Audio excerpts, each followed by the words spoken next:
Ô, Gustavo, falando, Cristiana também, falando da questão, por exemplo, a gente compartilhando aqui, a gente já fez alguns, eles vão contar um pouco sobre o projeto deles, como que, para quem tiver interesse em participar, mas falando aqui sobre algumas vezes que a gente fez, né, esse projeto com alguns pais, e algumas pessoas me contaram assim, ah, não, eu vou fazer isso quando minha filha estiver maior, porque é muito pequena ainda, só tem 2 aninhos, 3 aninhos, 4, 5, né?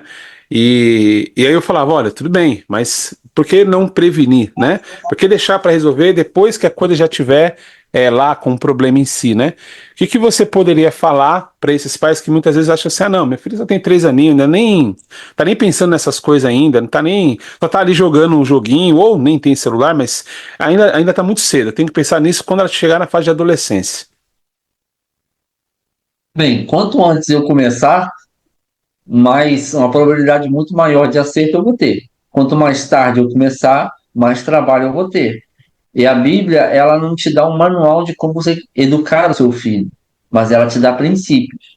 Então, quanto antes eu estabeleço esses princípios na vida deles, né, eu vou alicerçando a vida deles para enfrentar.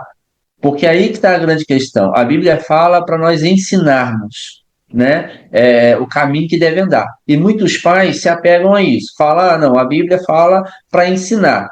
Então, eu só estou ensinando, eu estou mostrando. Mas Uhum. esse ensinar, né, a tradução da palavra no original é de um treino, é treinar.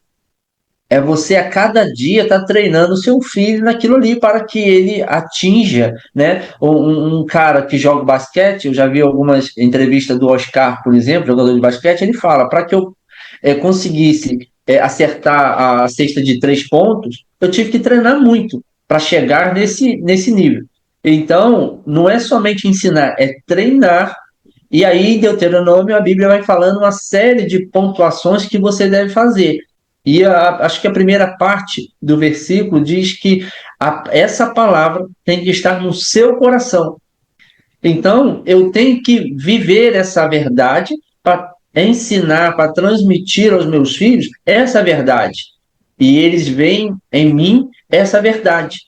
Por isso que quando a Bíblia fala de alguém que almeja, né, o presbitério, liderança, que ele seja o exemplo, que ele seja marido de uma mulher só, que ele seja um bom pai, ele seja uma referência, né, tanto para os de dentro quanto para os de fora, né? Então a gente se depara hoje com um cenário de que muitos pais, né, não são exemplos para os seus filhos no intuito de quê? De casamento, né, de dar atenção aos filhos, né, de conversar. Então a gente já teve casos de trabalhar com pastores, né, de que estavam perdendo seus filhos.